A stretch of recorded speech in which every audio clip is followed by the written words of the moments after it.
Hello everyone, Radhe Radhe. हम आप सभी के बीच में एक बहुत पुरान पारंपरिक गीत लेके आया है। पाव पूजते समय पहले के जमाने में कन्यादान होत रहा है तो पाव पूज जात रहा है, तो वही गीत लेके आया है, बेटी का दर्दनाक गीत। आप सबन लोग फुलबाज के सुनत जाया, बहुत सुनकर भावुक हो जा, जब रोवाई आ जाई। गावे के मन ना करत रहा, लेकिन जन है आप सबन के बीच में जरूरी है गाई बजाई, तो सब जनी सुनत जाए। फुलबाज करके जैसन लगी कमेंट करके जरूर बतावत जाया। तो सुनावत है।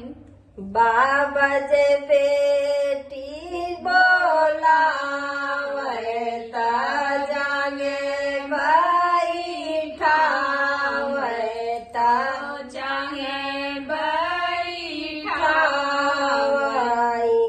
बहिनी माया जे बेटी निकाल जाई से जाला मचली बहिनी माया जे बेटी निकाल जाई से जाला मचरी। चाचा जे बेटी बोला ता जागे